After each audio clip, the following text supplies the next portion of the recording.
Yes, ఇదేంటంటే రోజు అలవాటు ఉన్న పనిలాగా వచ్చి నించున్నారు మీరు నేను పిలవగానే. అంటే రోజు అంటే షూటింగ్ చేసి చేసి అలవాటు అయిపోయినట్టుంది కదా. ఓకే, మీ పేరు మంగపతి. నిన్న రాత్రి మీరు పెరుగన్నం తిన్నారు, అవునా కదా? చెప్పండి. అన్నీ మీరే చెబుతున్నారు, చెప్పండి. అడుగుతున్నాను నేను, మీరు అడిగితే నా ఆన్సర్ కూడా మీరే చెప్తున్నారు.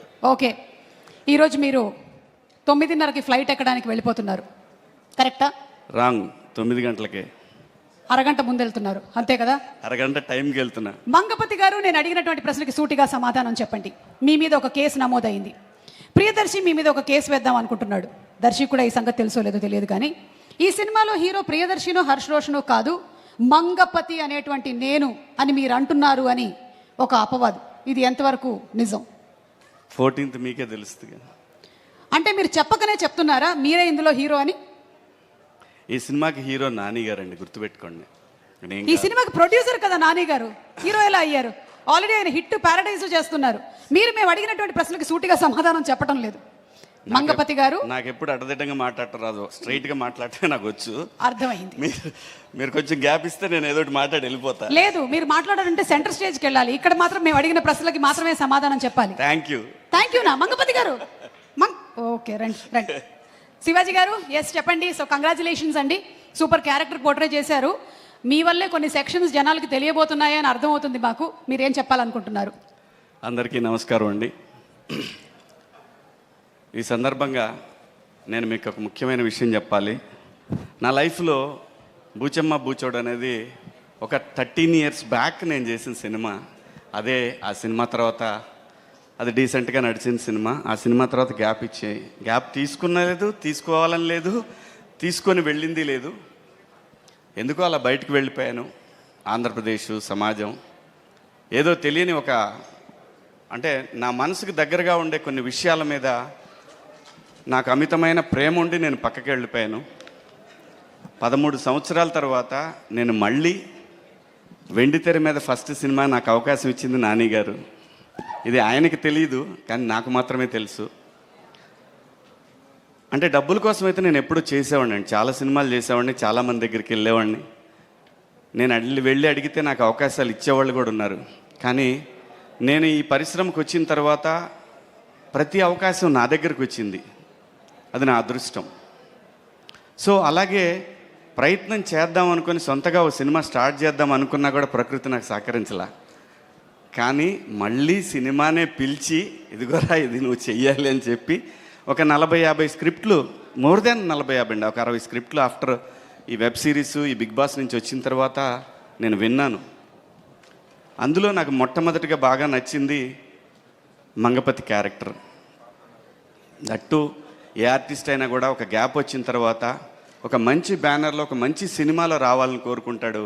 భగవంతుడు నాకు ఆ విధంగా నానిగారి బ్యానర్లో నాకు ఈ అవకాశం ఇచ్చినందుకు నాని గారికి ఆ భగవంతుడికి ఇద్దరికీ కృతజ్ఞతలు తెలియజేసుకుంటున్నాను. ఇంకా ఈ సినిమా విషయానికి వస్తే, ప్రపంచంలో ఏ సినిమా ఆడినా, అందులో తెలుగు సినిమా ఏది ఆడినా కూడా మీరు పాన్ ఇండియా లేదంటే బాహుబలి 1, 2, పుష్ప, ఎదర్ దసరా ఆర్ నాని గారి ఎనీ ఫిలిం, బ్లాక్ బస్టర్ అయిన ఏ సినిమాలో అయినా కామన్గా ఉండే ఒకే పాయింట్ ఎమోషన్, ఫ్యామిలీ లేకుండా ఏ సినిమా బ్లాక్ బస్టర్ అవ్వలేదు ఇంతవరకు కూడా. ఎక్కడా కూడా ఫ్యామిలీ ఎమోషన్ లేకుండా ఏ సినిమా కూడా, రేర్గా అప్పుడప్పుడు జరుగుతూ ఉంటాయి. కానీ మీరు ఏ బ్లాక్ బస్టర్ సినిమా తీసుకున్నా ఒక ఫ్యామిలీ, ఆ ఫ్యామిలీ వెనకాల జరిగే కథ, ఆ డ్రామా మాత్రమే సినిమాని నడిపిస్తుందని బలంగా నేను చూసినంత వరకు నా అనుభవంలో నేను తెలుసుకున్నది అది. అలాగే ఈ సినిమాలో ఇండియాలో హిందూ సంప్రదాయంలో ఆడపిల్ల ఉన్న ప్రతి కుటుంబంలో కూడా మంగపతి ఉంటాడు. ఇది రియాలిటీ. సో మనందరం ఒక కాన్స్టిట్యూషన్ కట్టుబడి బతుకుతున్నాం కాబట్టి,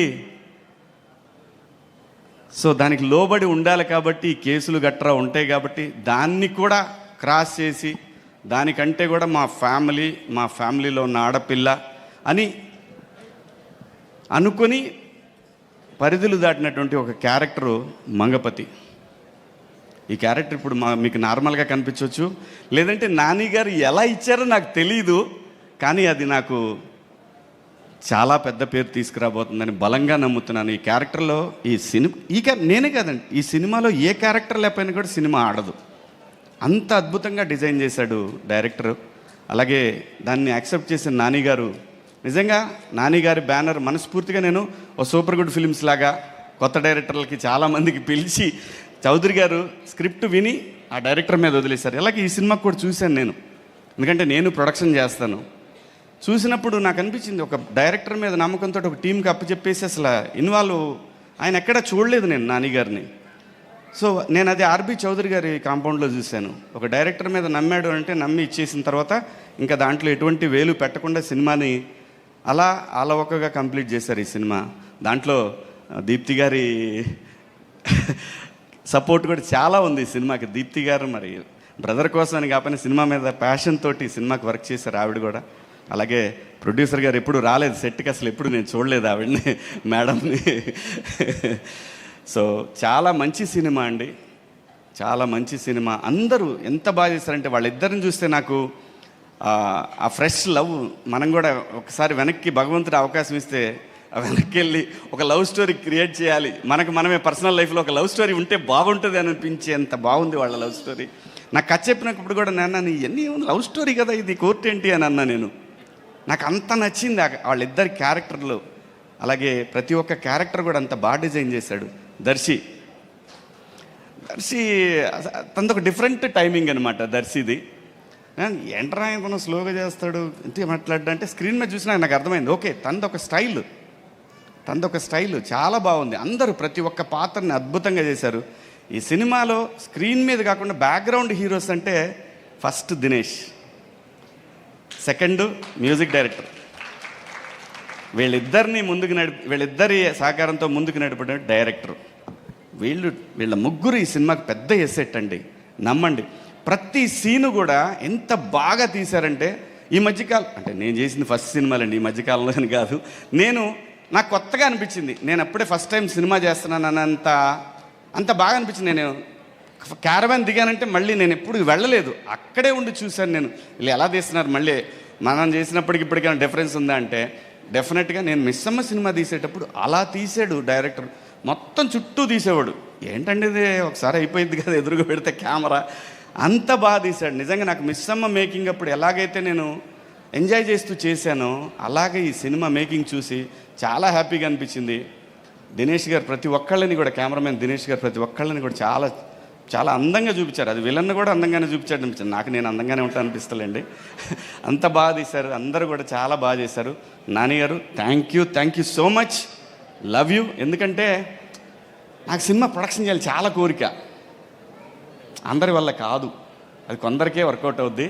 అది మీకు వర్కౌట్ అయింది. ఎంతోమంది డైరెక్టర్లు తెలుగు సినిమా ఇండస్ట్రీలో ఇంకా మీ ద్వారా రావాలని, మంచి సినిమాలు రావాలని వాల్పోస్ట్ నుంచి మనస్ఫూర్తిగా కోరుకుంటూ ఈ అవకాశం నాకు ఇచ్చినందుకు మీ అందరికి కూడా పేరు పేరున ధన్యవాదాలు. థ్యాంక్ యూ సో మచ్ అండి. Thank you so much Shivaji గారు. అండ్ మార్చి 14వ తారీఖున మేము థియేటర్స్లో మిమ్మల్ని చూస్తాము, మంగపతి గారిని. లేదు, నాని గారు 12 చూపిస్తా అని చెప్పారు, చూడండి.